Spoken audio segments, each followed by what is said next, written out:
और जहां अनियमितता पाई जाएगी उनके खिलाफ कार्रवाई करेंगे।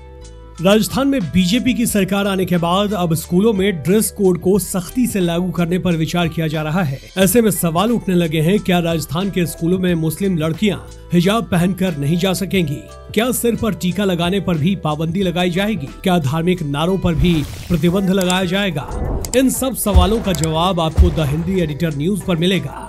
लेकिन अगर आपने चैनल को सब्सक्राइब नहीं किया तो कर लीजिए राजस्थान की खबरों को तफसील से जानने के लिए। नई बीजेपी सरकार आने के बाद राजस्थान में सरकारी स्कूलों में हिजाब पर पाबंदी लगाने की तैयारी की जा रही है। बताया जा रहा है कि एजुकेशन विभाग हिजाब बैन पर रिपोर्ट तैयार करके शिक्षा मंत्री मदन दिलावर को भेजेगा। सूत्र बता रहे हैं कि एजुकेशन मिनिस्टर ने ही इस मामले में विभाग से दूसरे राज्यों में हिजाब बैन के स्टेटस और राजस्थान में इसके प्रभावों को लेकर रिपोर्ट तलब की है। सरकारी संस्थानों में सरकार के आदेश की पालना करनी होगी, क्योंकि जैसा सरकार ने अभी तक ड्रेस तक की हुई है, ड्रेस कोड होता है, उस ड्रेस कोड के हिसाब से ही वहाँ के छात्र छात्राओं को व्यवहार करना पड़ेगा, यानी पालन कराना पड़ेगा। तो अब क्या इसके लिए आपने पाबंद कर रहे हैं, कोई निर्देश जारी कर रहे हैं कि ड्रेस कोड की पालना हो जहाँ नहीं हो रही है? आदेश पहले से ही जारी है और जहां अनियमितता पाई जाएगी उनके खिलाफ कार्रवाई करेंगे। शिक्षा मंत्री के इस पहल पर कृषि मंत्री डॉक्टर किरोड़ी लाल मीणा ने भी समर्थन किया है। उनका मानना है कि ड्रेस कोड का सख्ती से पालन किया जाना चाहिए। सरकार से हरी झंडी मिलने के बाद राजस्थान के स्कूलों में अब हिजाब पर पाबंदी लगाई जा सकती है। ये पाबंदी सरकारी ही नहीं, प्राइवेट स्कूलों, मदरसों तक में लगाने की तैयारी है। इस बाबत सीएम भजन लाल शर्मा को भी भरोसे में लिया जाएगा। किरोड़ी लाल मीणा ने जो ड्रेस कोड के पीछे का तर्क दिया वो भी आपको जानना चाहिए। उनका कहना है कि ऐसे में तो थानेदार भी थाने में कुर्ता पायजामा पहनकर आ जाएंगे। उनके मुताबिक मुगलों ने हिजाब जैसी प्रथा को बढ़ावा दिया जो स्वीकार्य नहीं है।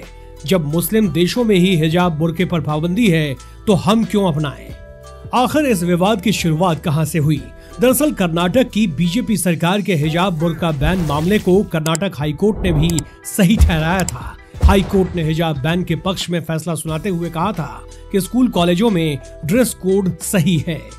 हाईकोर्ट के फैसले को सुप्रीम कोर्ट में चुनौती दी गई थी। हालांकि सुप्रीम कोर्ट से खंडित फैसला आया था। इसमें एक जज ने हिजाब बैन के पक्ष में तो दूसरे ने विपक्ष में राय दी थी।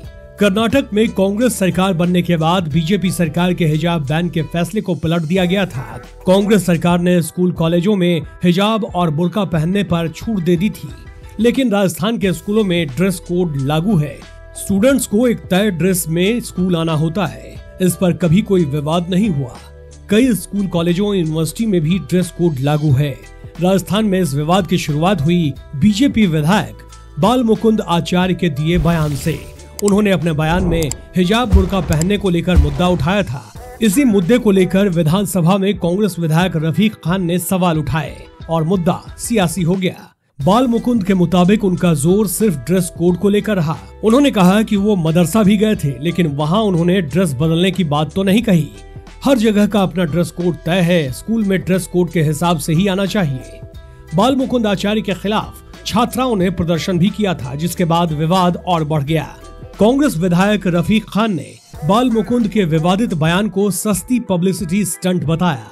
फिलहाल राजस्थान में बुर्का हिजाब विवाद थमता नजर नहीं आ रहा। अब ड्रेस कोड को सख्ती से लागू करने को लेकर सभी मुख्यमंत्री भजन लाल शर्मा के रुख का इंतजार करते नजर आ रहे हैं। आपको ये रिपोर्ट कैसी लगी हमें कमेंट कर जरूर बताएं। द हिंदी एडिटर की इस रिपोर्ट को लाइक और शेयर जरूर करें।